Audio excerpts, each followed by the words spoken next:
Okay, good morning, everybody, and thank you very much for joining us for today's webinar on scaling your brand into Amazon Europe. I'm Andy Banks. I'm the CEO of VentureForge. I'm going to be joined today by a couple of great guests from our partners, Huboo and Taxually, James and Nick. I'll be introducing you to those two guys in a second. Before we start, we've got about 20 odd people in the room now. We're expecting up to 100, so we'll make a start in a couple of seconds and just kind of wait for the bulk of people to dial in before we get right into the content. Whilst we're waiting, we'll just get through some quick introductions. As I say, I'm Andy Banks and I'm the CEO of VentureForge. I'll give you a bit of an introduction to us in a second, but before I take you through that, just some quick hellos from the guys that have joined us today from Huboo and Taxually. We've got James Carberry and we've got Nick Edwards on the line. Morning, you two. Hi guys, my name's James. I'm Enterprise Sales Manager at Huboo Fulfillment. Obviously, we're a fulfillment centre in the UK and Europe, and I'm going to talk to you about how we can help you scale into Europe. Thanks, James. Morning, Nick. Morning, Andrew. Hi, everyone. My name's Nick. I'm working for Taxually. We are talking today about how Taxually and Amazon can help you scale into Europe from a VAT compliance angle. So yeah, thanks very much for inviting me today, Andy and Josh. Thank you very much, guys.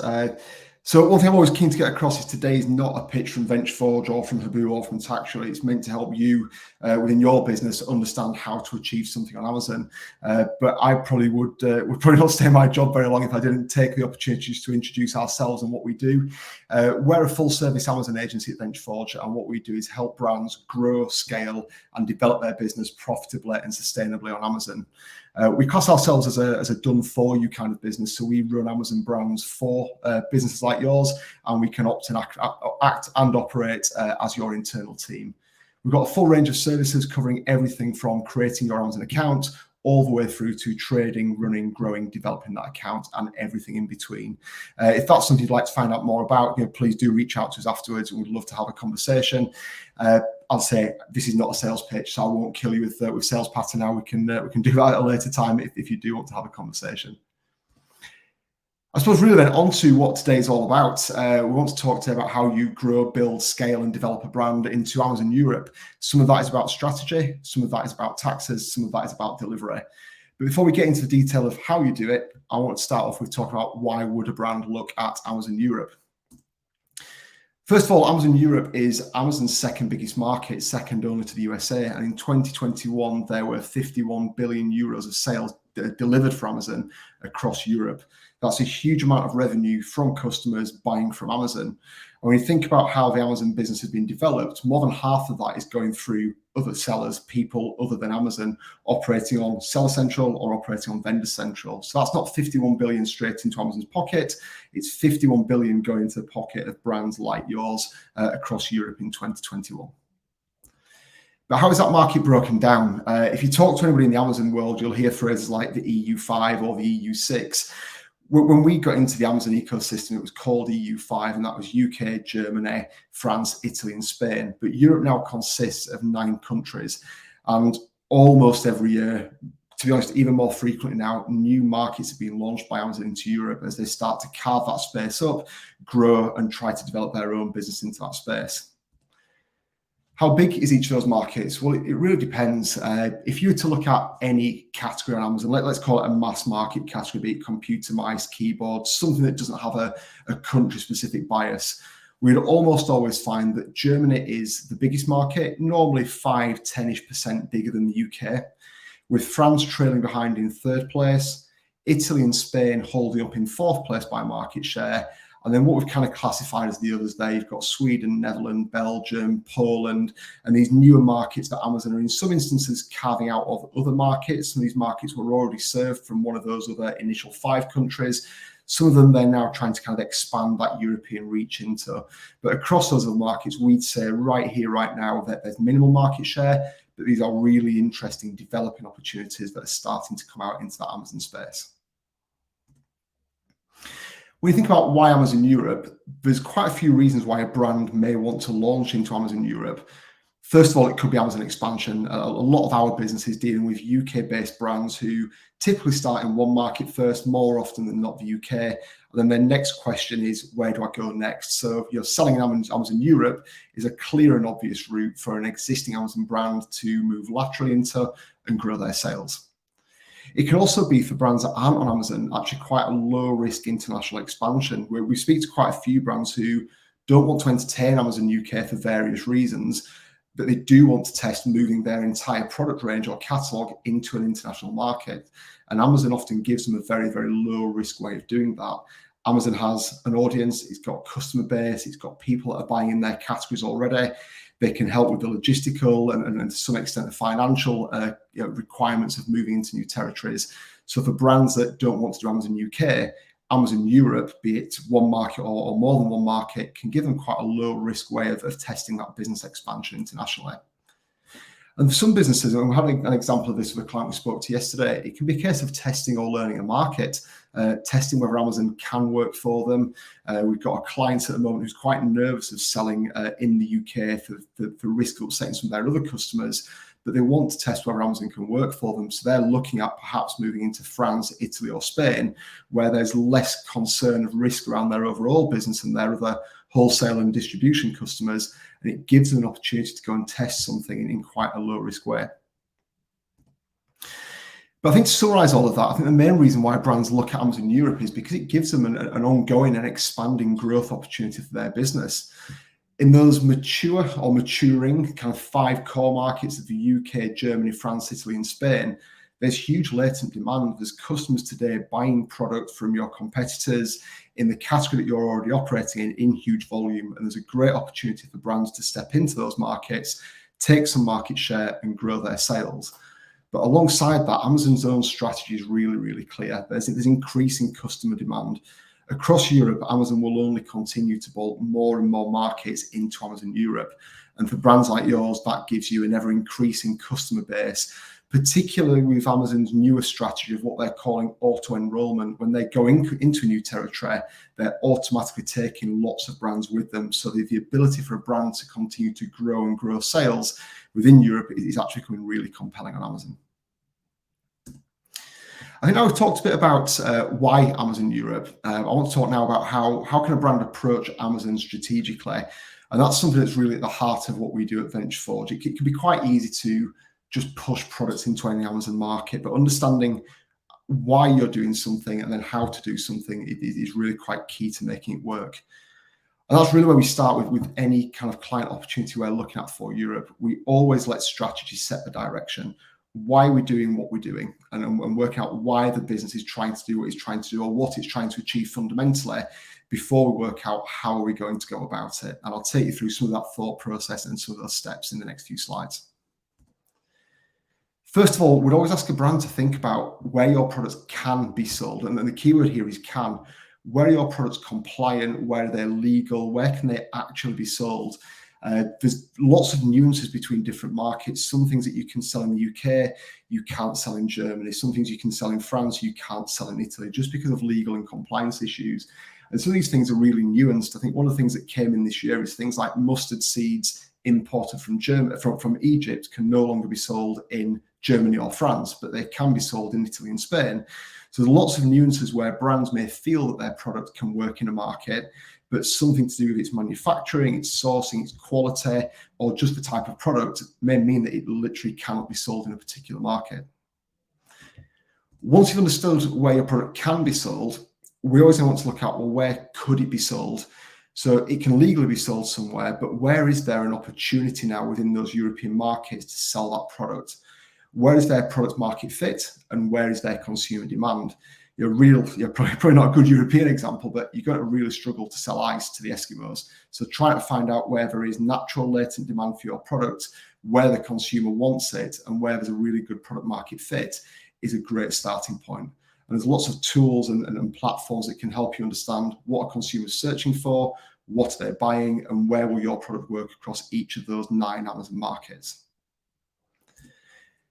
One of the things I want to add on to that is don't just go after volume. Just because there's great product market fit for your product in Germany, What you've also got to factor in is the level of competition in those markets. And it's very, very easy to try and push your product into a market where you see really high volume without considering how tough that competition can be. And I would always say that medium volume with a low level of competition would almost always trump high volume and high competition, because the time it takes you to break through in a market like that might actually be quite commercially detrimental. Now, of course, that depends on your strategy. If your strategy is just go hell for leather for market share and build a brand, you might want to go into that high volume market over the medium volume market. But if commerciality and profitability is really important, more often than not, that level of competition has to be considered, and that will drive how quickly you can get volume, visibility on the Amazon platform, and most importantly, sales and profit. I think also when you start to trade internationally, you've got to think about the true cost of doing business into the market that you're going to go into. If you're a UK-based business, I want to kind of keep that as a really simple example here, because I suspect that's what most of the people on the webinar today are coming from. Is you've got to get your goods into the new countries. You've got to think about import duty, how you actually get your goods into market. Do you have to pay to store your goods in that market? And that all comes down to what is your true landed cost. There's one of our clients that we have in VentureForge, and they're in the skincare sector. The cost of their products in the UK is around £3. The cost of that product landed in some of the European markets is closer to £3.50. So that difference in landed cost is quite fundamental when it then comes to how much can you spend on advertising? How much do you need to sell that product for? When you then start to factor in some other cost of shipping, depending on your fulfillment strategy, you've really got to get under the skin of each market independently and their own VAT rates potentially to understand what is the true cost of doing business in that category. Just because Germany, for example, looks super compelling, it might not be when you get down to the commerciality of doing business in that country. We'd always say nail the UK first, or at least one market. That's the real message here, is try not to go after 9 European markets because there's huge volume, and spread your bets across all those territories until you've really nailed one country. And there's quite a few reasons to this, but we'd always say that by nailing one market and then going after the other markets 6 to 12 to 18 months later will actually allow you to grow those European markets quicker, more profitably, and in a more sustainable way. Part of this comes down to just basic common sense. Learnings that you make in one market will carry across to another. But some of this also comes down to the Amazon algorithm. If you create your products in the right way in the different markets, things like your review count and your review scores can carry across from the UK into France, Italy, Germany, Spain, even into North America if you're looking at expanding there. And if you now think about going into France as a new brand with no reviews, or France as a new brand with 1,000 existing reviews at 4.5 stars because that's carried across in the UK, your ability to advertise, convert, and sell more products in that market is significantly increased.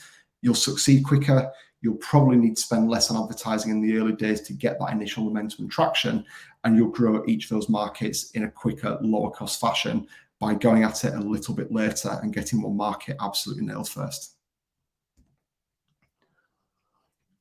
Something I probably struggle to do when I go out on the town, which is not too often these days, thankfully.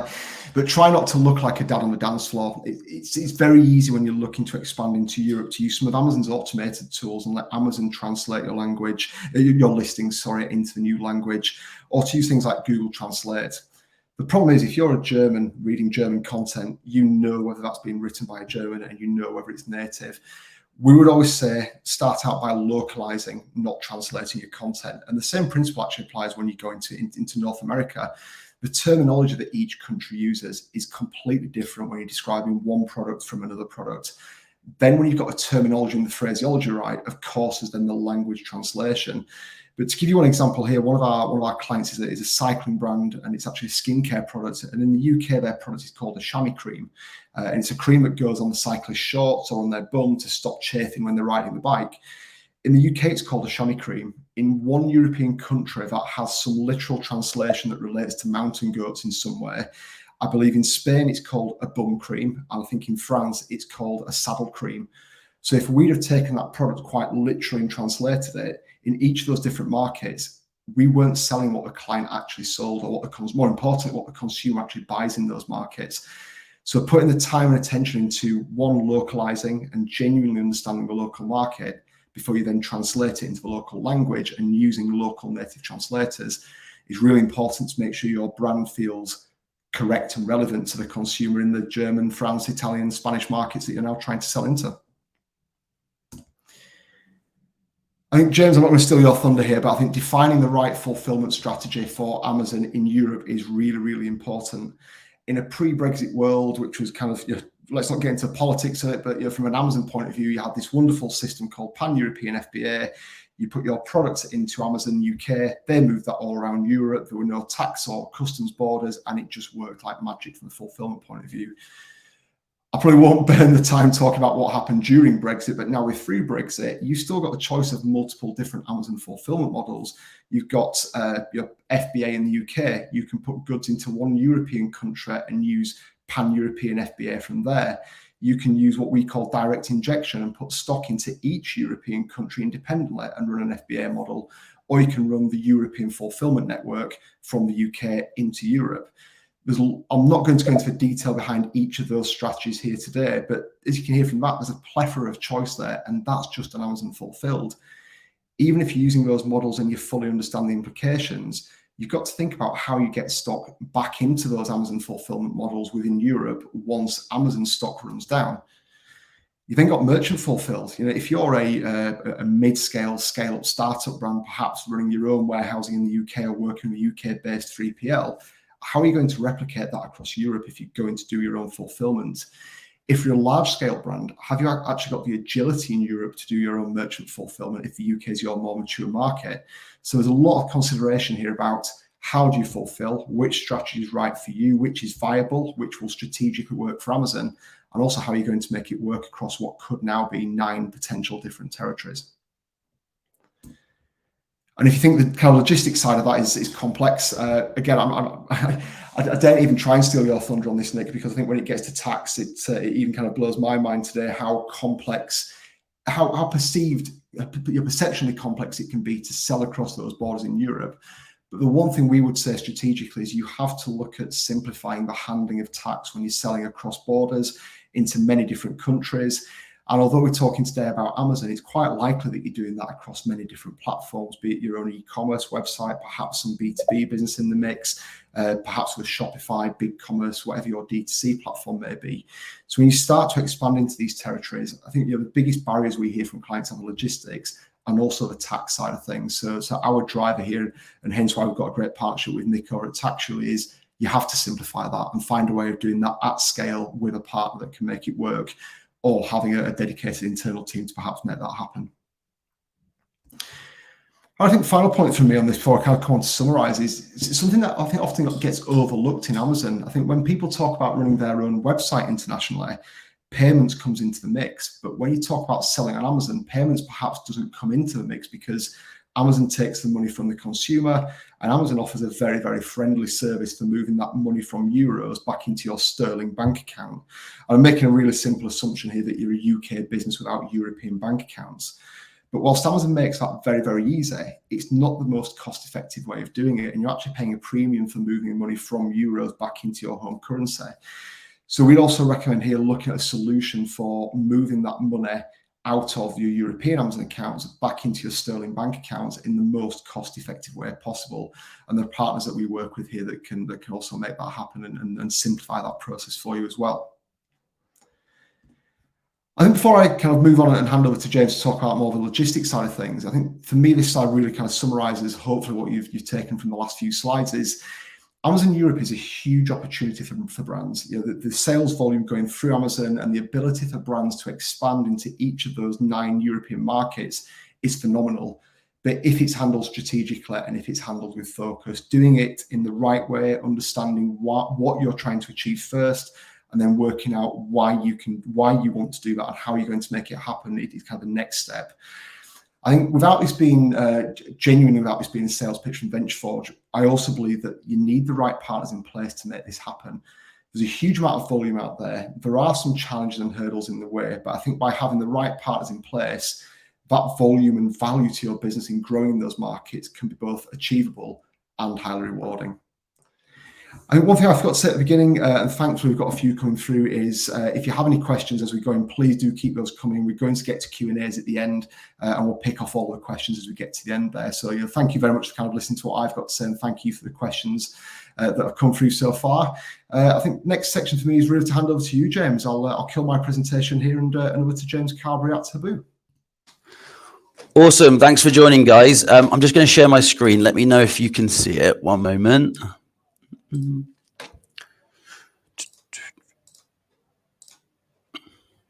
Cool. Can you see that? I'll take that as a yes. So my name's James. I'm Enterprise Sales Manager at Huboo Fulfillment. So it's my job to facilitate the fulfillment for e-commerce brands like you guys. I've personally worked with almost 200 e-commerce sellers, ranging from startups to multi-million pound international brands, and I've helped them scale throughout the UK and also into Europe. If you don't know what Huboo do already, we are an international fulfillment service. We do Amazon Prime, we can do Amazon FBA, and we can do Amazon Prep. Also, if you are looking to diversify your e-commerce channels, we can fulfill for them too. So first of all, you're probably asking why go to Europe. You might have built your sales in the UK, hugely, and you're looking to expand into new territories. There's lots of different reasons why you should go to Europe. There's 297 million European consumers that shopped online in 2020. That's pretty impressive. They've estimated to spend 465 billion euros online. You can do cross-border shipments easily. So since Brexit, it's been very difficult to ship to European countries. If you've got a base in Europe, you can avoid the VAT duties and things like that just by shipping across border. We've got 216 million European customers that made online purchases from abroad. Just one example, with France, which is where we have one of our warehouses, there's 112.3 billion online sales in euros. So there's a big market there. There's lots of opportunity to grow your brand. So the challenges of going to Europe. So it's not as easy as it first sounds. There's every country is different, as Andrew was saying. So VAT and EORI number. So now you need to set up your VAT number in the country you're going to be based. Storage and getting your stock to Amazon. So we all know that Amazon, especially if you're a new seller there, limit the amounts of stock you can hold. So you need some way of getting your stock there and somewhere to store your stock before it goes. Transport. So getting your stock from the UK to Europe can be difficult. So you might need the help of some freight forwarders. A new customer base. So you might have already sussed out the UK market, but it's all different when you go internationally. They have different trends, different culture. So you got to break into that new customer base. The supply chain. So getting your stock from the producer to the Amazon warehouse or whichever warehouse you're storing it in can be difficult. Reliable fulfillment. So obviously you might be using FBA to do your fulfillment. You might have a warehouse like Huboo who are feeding your stock into Amazon FBA. So you got to make sure that's in place. Language, as Andrew was saying, you can't just Google translate it. You need to have a fluent translation into the language to make sure it's received correctly. The culture. So this is one of the biggest things that we noticed when we moved into Europe. There's culture difference in all the different countries. So for example, if you're selling haggis in Scotland, it might not necessarily sell that well in Italy. Equally, different countries have different buying habits. For example, in the UK, we expect something to be there the next day or the day after. Some countries, you'll have longer delivery times. Some countries expect next day every single time. And the marketplaces. So obviously Amazon's one of the dominant marketplaces all over Europe, but you've got websites like bull.com in the Netherlands, which dominates. So you've got to diversify your marketplaces to make sure you reach as many of your target customers as possible. And compliance. Another example here, I had a customer in the UK, they sell snus. It's completely legal in the UK, it's completely legal in the Netherlands, but Germany it's not allowed. So you'll need the legal advice for that section. So I briefly touched upon marketplaces and channels. So you guys obviously focused on Amazon. At Huboo, we have a full integration into Amazon and we do Amazon Prep for you guys. So you could send in 20 pallets to our warehouse. you could just let us drip feed into the Amazon store for you. Also, if you need merchant fulfilled orders, our integration allows that. We automatically receive orders from your Amazon. We automatically upload tracking numbers, just like it's sending out for Amazon themselves. It's equally important to note, though, as I mentioned earlier, that Amazon is not the only sales channel internationally. You've got bol.com in the Netherlands. You've got Zalando. You've got Otto. You've got Cdiscount. All of these sales channels, we either have an integration for already, or we're building an integration. We can do that on demand. So to reach as much as your audience as possible, you need to diversify your sales channels. But again, if you need help with Amazon, we can do Merchant Fulfilled Prime and Amazon Prep for you guys. So the key to success, Andrew touched upon this, is to have the right partners. You don't want to just go into the unknown, not really knowing what to do. You've got experts in different fields who can help you for that. You know, I specialize in the logistics and fulfillment area, and we also partner with a load of different guys, Venture Forge being one of them. We got a whole different range of partners who can help you with every single element. We're not just a fulfillment service. We seek out and find the best in each different areas of e-commerce, so we can help you guys expand. So yeah, as I said, Venture Forge is one of our partners. You got Taxually, they can help you with the VAT and the tax, and we can help you with the fulfillment area. So give you a little bit of rundown about Huboo. So we actually do fulfillment a little bit differently. We break our warehouse down into lots of individual micro warehouses, which sets us apart. We have fast and free integration. It's completely free to set up. It's free to replenish your stock. You get a dedicated account manager. You have a free dashboard access, and you have access to our partnership network. We've shipped over 10 million products. We've got over 1,000 trading customers, and we've got a 99.9% pick rate accuracy. Look us up on Trustpilot. We are the highest rated fulfillment service on Trustpilot. This would probably apply more to your merchant fulfilled orders. Again, we've got a different operation for our FBA prep, but more than happy to talk to you guys to see if there's any way we can help you. This was the hub model I was talking about. So we basically break down our warehouses into individual micro warehouses. So it drastically reduces the distance that pickers and packers have to walk. If you're a large customer, you might get your own dedicated hub with your own dedicated hub managers. Each hub has two hub managers, and you'll speak to them every single day. They kind of act like an extension of your own staff. So this minimizes any errors and just makes it much more cost effective for you guys. Again, I won't go into too much detail about it, but more than happy to talk about it if you're interested.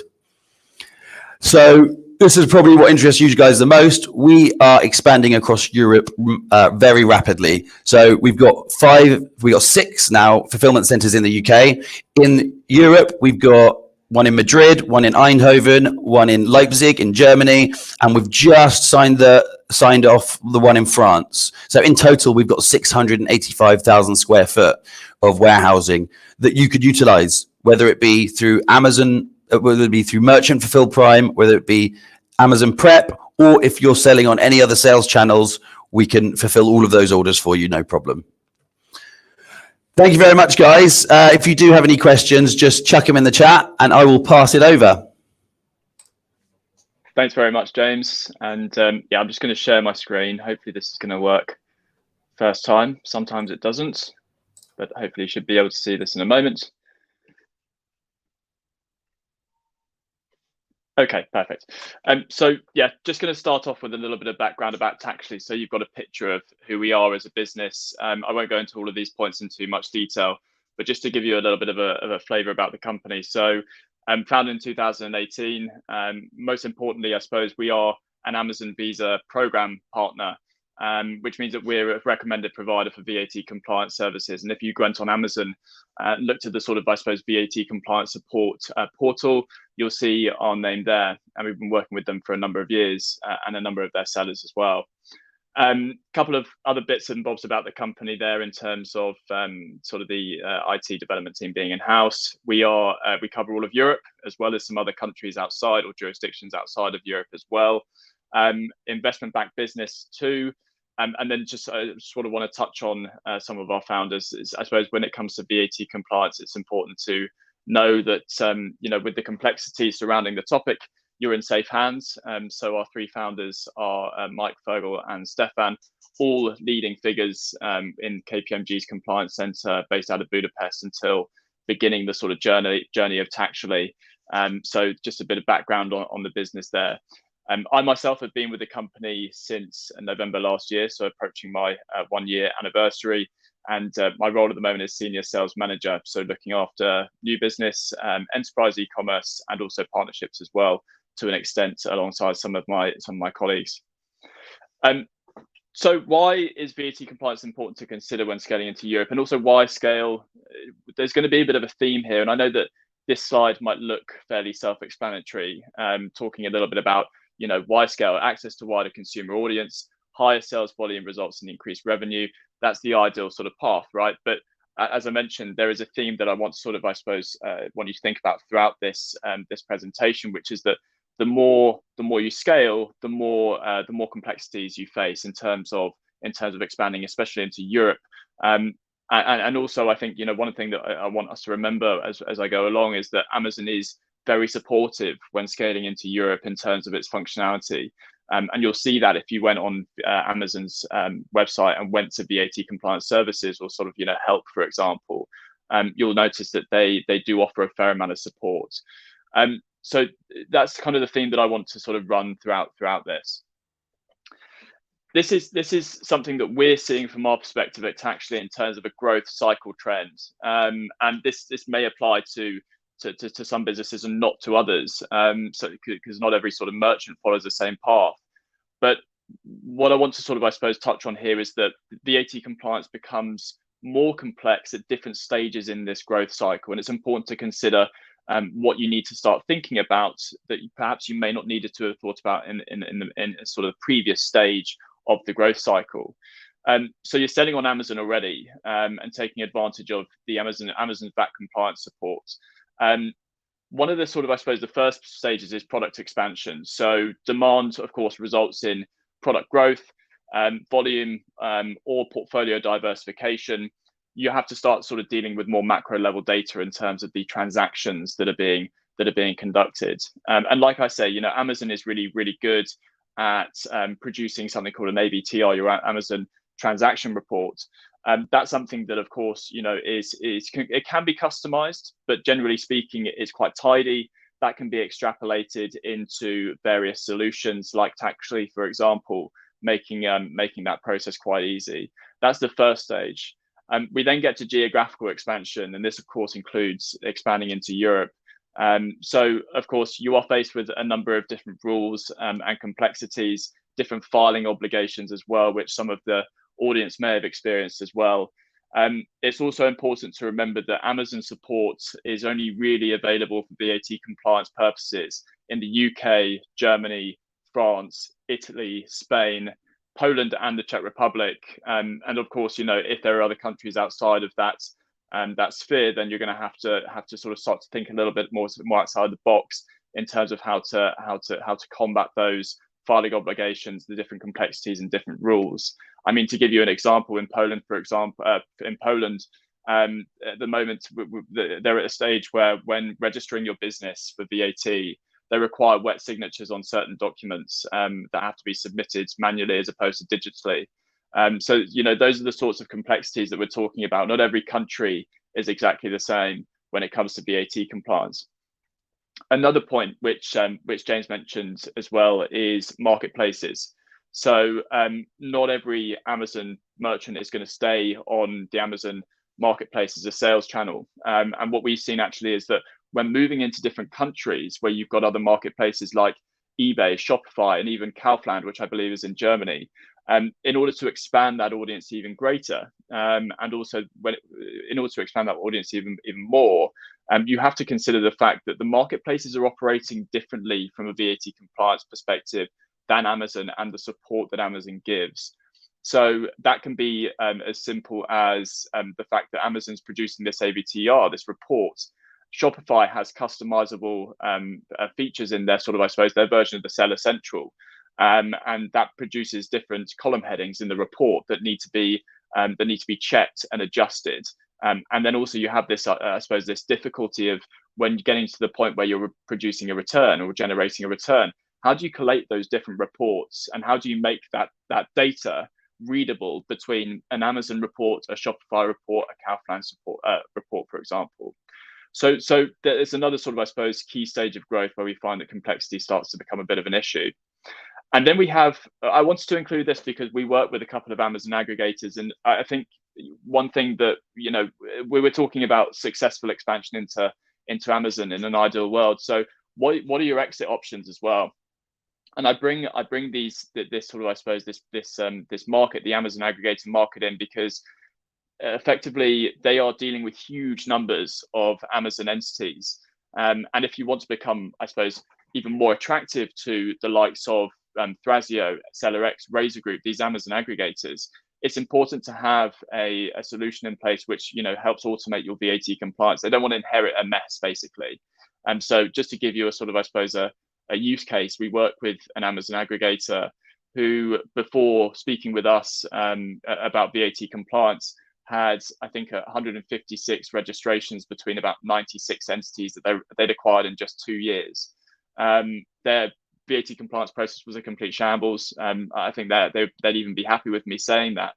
And so one of the sort of, I suppose, key reasons for that was because the registration process and the takeover process of registrations was costing them something like 5 weeks of time to get approval of registrations back from certain tax authorities in one jurisdiction. So we onboarded 156 registrations for them in the space of about 5 weeks, whereas, like I say, some registrations were taking up to 3-4 months for them to hear back from. So I wanted to include those just because they're important to sort of, I suppose, highlight that point that automating VAT, thinking about it early, means that you can become more attractive when looking to exit as well, when you've achieved that sort of ideal successful Amazon business status. Now, here are a couple of sort of common challenges that I wanted to talk about that we, when we speak to merchants, when we speak to e-commerce businesses, what they often, I suppose, say are common challenges. The registration process, like I say with that anecdote about the Amazon aggregator, what documents are required? Sometimes you're not necessarily given the full picture of what you need to actually provide the tax authorities. The long and varying lead times, as opposed to when the authorities are actually going to approve those. It can leave you in the dark a little bit, to be perfectly honest. And usually it requires a sort of back and forth email exchange process, which, as an e-commerce merchant, that's not something that you want to focus on. Selling from outside the EU, are you selling from outside the EU? Do you need tax representation? Again, Amazon can provide us support there, as well as Taxually can. But if you're new to this, new to scaling into Europe, there's something that you've got to think about. Again, what are my filing obligations? In different countries, you have different filing obligations. You might also need to prepare an Intrastat return. You might need to have an EC sales list. How do you have the assistants to tell you what is required of you at what time? And also, what are the deadlines for these submissions as well? If you don't have a filings calendar, you're going to sort of be none the wiser as to when you need to have these submissions made, which can result in late submission penalties in sort of worst case scenarios.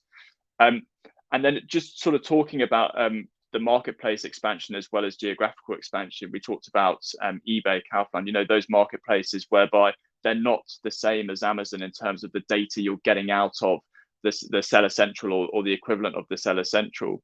So you might have sort of misaligned data, for example, as well. How are you managing those data sources? How are you performing the checks on the data to make sure that it's all correct? It's something that probably people don't think that much about when expanding into those marketplaces, but it's not the same as Amazon in terms of the reports you're getting out of them. And then finally, when it comes to visibility of something like VAT, one thing that we found is that it helps an awful lot to know more about your VAT and to be able to report that to people like stakeholders. So I'll go into that in a little bit, talking about how important that is. It's kind of considered a bit of a luxury for some e-commerce merchants who are getting started when scaling, to have this idea of data analytics and dashboards. But it is important and does make you more attractive as a business when growing and potentially looking to exit as well. So what can the process look like? I include this slide and it looks incredibly daunting, and the reason being because it's meant to. And I think that, like I say, Amazon is really supportive when it comes to VAT compliance, in terms of what they can support you with for stuff like registrations, or extrapolating the ABT, or producing the ABTR report in the Seller Central. But this is, for example, let's say you're an Amazon business, but working outside of those countries in Europe from which Amazon supports. Like I mentioned earlier, you're also using another marketplace as a sales channel. This is technically what you could face in terms of the VAT process per period. So registering with the tax authorities, like I've said already, you're preparing documents. You don't know what documents you need to prepare. You don't know. You might not have a translated document for one of the, a bank certificate, for example. You need to, and the reason being for registering as well, just to sort of go back to it, is you're obtaining a VAT number. That's the most important thing. Do you need to provide a wet signature for the documents, for example? What are your filing obligations? Are you using FBA? Are you a prime seller? And therefore the sort of implications on your VAT obligations can be different. Do you require representation? Like I say, if you're selling from outside the EU, what are your obligations? Is it import VAT that you have to you're obliged to I suppose cover? Is it customs duty? And that goes into sort of understanding the geographical rules as well.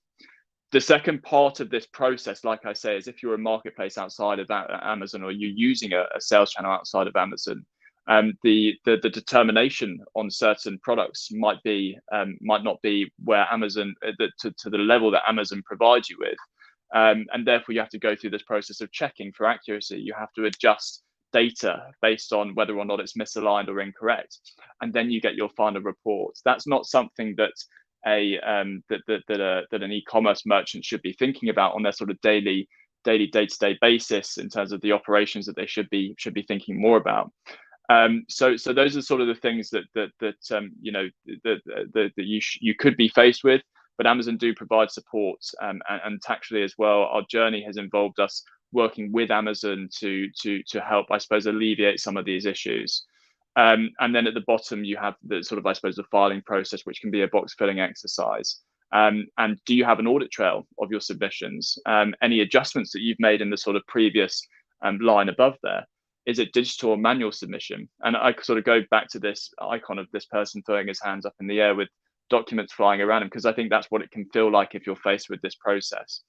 So that's what it can look like. But thankfully, Amazon, like I say, is supportive in certain jurisdictions, and so is Taxually in terms of us being a sort of integrated partner. So this is what it looks like if you have a managed process through Amazon and Taxually.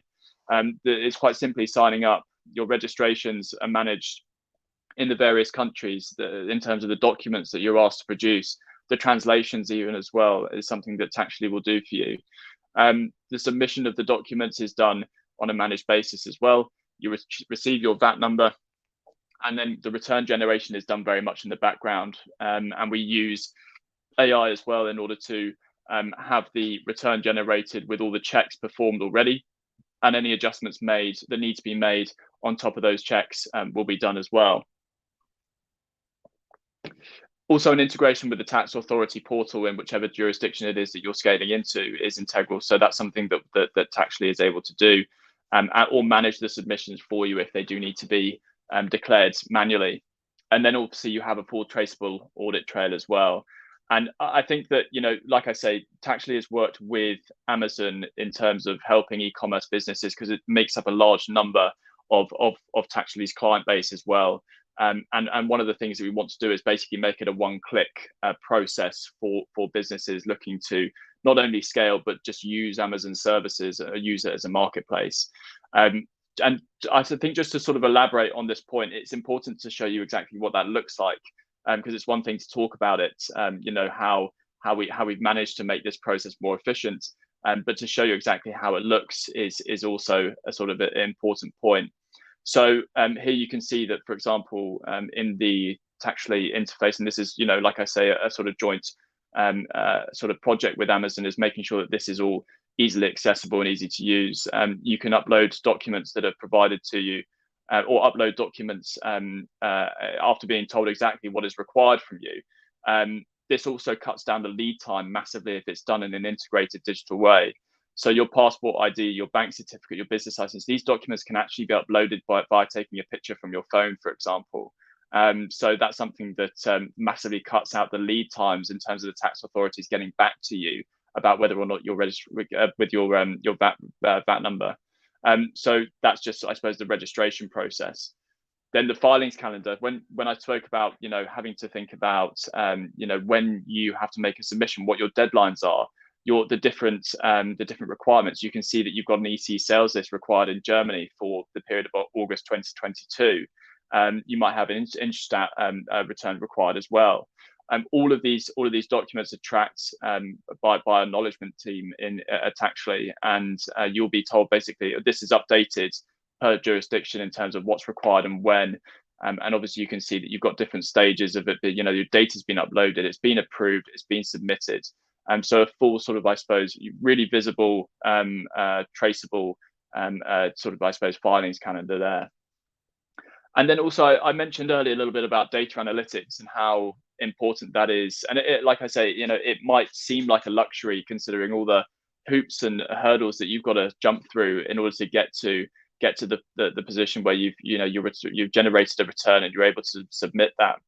But within this I suppose this function or feature within our platform is you're able to see things like your top suppliers and customers from a VAT perspective, which isn't just VAT related in terms of being helpful to you as a business, but actually effective in other operations as well, especially commercially. Also on the right hand side, you've got a to-do list. So instead of having endless email correspondence, you have a to-do list which tells you what is required from you. Do you have to submit a document? Do you have to approve a return to be submitted, that sort of thing? And also in that part of the page as well, you can set up the automatic link to, or the API to Amazon, which is where we take the MWS token and the data is pulled directly from Amazon as well. A really good thing about this, of course, is that it's when talking about what are the key benefits of making sure you're VAT compliant, you have full visibility of it, is that this can be reported to stakeholders, and also even in that the sort of, I suppose, the position or case of exiting to the likes of like an Amazon aggregator or an aggregator of businesses, is that you can have this reportable to them as well. And it has your VAT returns, your VAT amounts, the timeliness of your submissions. And it gives you that sort of extra piece of material to say, we have this in check, we have this sorted when scaling into Europe, which is considered to be quite a hard and an arduous task from a VAT perspective. So hopefully that gives you a sort of, I suppose, an overview as to why you should scale with Amazon into Europe. I don't want to make it sound too daunting or intimidating, but there is a theme that runs throughout, which is that the more you scale, the more complex it becomes. But thankfully, Amazon are quite good at providing a solution, and Taxually is definitely, I suppose, it sort of joins in with how sort of capable Amazon are in helping you with that venture. So that's that from me. If there are any questions, of course, then I think I'll pass back to Andy to take us into the question asking part of the webinar. Brilliant. Thank you very much, Nick. I genuinely wish I'd seen your presentation before I did my last European set of VAT registrations. I nearly popped it into the presentation today. I've got a picture of me surrounded by 26 different forms in, I think at the time, 6 or 7 different languages, some requiring wet signatures. An absolute nightmare. So it's great to see that solution that's developed to make that a hell of a lot easier. Not sure how easy these questions are going to be, those gents. So we've got a number of questions coming in. Probably maybe start from the top. I've sorted this by kind of the most popular. So we'll start with this one that's coming from Adrian. Do we have plans to do a presentation for expanding into the US? Honest answer, Adrian, is we didn't until you put your question in, but we absolutely do now. So keep your eyes peeled and we will no doubt come back to that one for one of our next events, and we'll be in touch to let you know when that is coming up. I think, Nick, unfortunately, the first one is up for you here. So got a question here from Jonathan. How long does the EU VAT setup process take? And do you just need one EU VAT number for all markets, or just one VAT number across all new regions? Can you give us a bit of an overview, Nick? Sure. So typically, if you're setting up registrations in the EU, there are a couple of ways of sort of, I suppose, thinking about this. There's what's known as the OSS scheme, so one-stop shop. which allows distance sellers to have a single or maintain one single VAT registration, and only one VAT return is submitted quarterly for sales in those countries. But there are thresholds that you have to consider. And like I said, talking about the sort of, I suppose, the sort of client anecdotes, tax authorities, we work at their pace a lot in VAT compliance or in that sort of world, as I suppose is the case for many other sort of operations, especially when it comes to financial operations, reluctantly. So there are some cases or tax authorities that take months, and there are some that take a shorter amount of time. But ultimately, the more automated you have that process, and if you have an integration with Amazon, for example, if you've got a VAT compliance solution integrated with Amazon, you can expect that process to be a little bit quicker. So the long and short answer is that it's not a sort of one case fits all, if you see what I mean. But happy to talk more about that in terms of your specific requirements, whoever asked the question at a later date. Thank you, Nick. And when we were last dealing with this through Brexit, it was a huge backlog in some of the countries. Have you seen some of that kind of backlog disappear and we're back to just average wait times now, or is there still a bit of the backlog following the Brexit move? It's not something that I have a huge amount of knowledge on, to be honest, Andy. I mean, one thing that has maintained the same is that I think it's mainly sort of France and Germany have pretty long lead times when it comes to setting up registrations or setting up business from a VAT perspective, VAT compliance perspective. And that is probably unlikely to change. However, there are new sort of, I suppose, methodologies and legislation coming in, like OSS, like IOSS, that are going to help reduce the burden of scaling, basically, from an e-commerce or merchant angle. So I think that given the fact that the e-commerce market is expanding at a rate of knots, there is going to have to be simplification across the board. So I think, watch this space, or watch, the sort of, I suppose, tax authority legislation space in terms of what's going to come out of the woodwork. Brilliant. Thank you, Nick. I was going to jump down a little bit here. James, got a few coming in your direction. Let's just probably put these in the right order, actually, because a few of them do seem to be a little bit linked. Maybe start with this one, James. Why would a customer use Huboo if Amazon can do fulfillment for them? Can you give us some examples of where your service comes in around the Amazon world? Yeah, of course. So we kind of work alongside Amazon as well as a load of other sales channels. So we would either do Amazon Prep for you guys. We can do Merchant Fulfilled Prime. We can also do non-Prime orders within the UK if that's of interest for you. A large majority of our customer base use channels like Shopify, WooCommerce, Etsy, eBay even. So I guess that you guys will probably have channels going alongside your Amazon, so we can help you with them too. Often, if you're using Amazon to fulfill your non-Amazon orders, it can get very expensive. With using us, you can keep your cost to a minimum. We're actually the most competitively priced fulfillment service in the UK, and as far as I'm aware, that is Europe as well. So we would assist you with both supplying products to your Amazon, doing Amazon Prime orders, and doing all your other sales channels too. And I can't stress enough how important it is to diversify into those other sales channels, especially throughout Europe, because a lot of these countries, it's not the same as the UK where Amazon's the biggest sales channel. There's loads of other sales channels there that you need to accommodate for.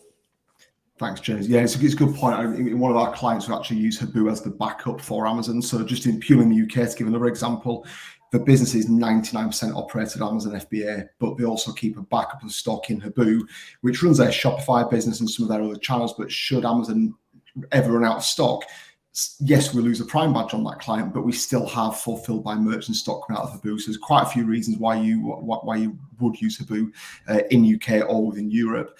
I think kind of linked that one as well, then, James. Same person asking the question here: can you do the seller fulfilled Prime and keep the Prime badge? Yeah, so in the UK we can do seller fulfilled Prime, no problem. We are in one of our European warehouses. We can also do it. We're just getting the ability now to do later locks within Europe, so we're going to be able to do it from all of our facilities.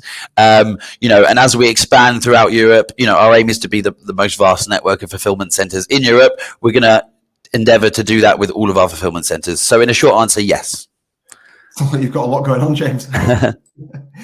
Brilliant. And then it's kind of still related to delivery. We'll just take this question, which I'll probably take the answer in. What's the best method for shipping products into Amazon EU?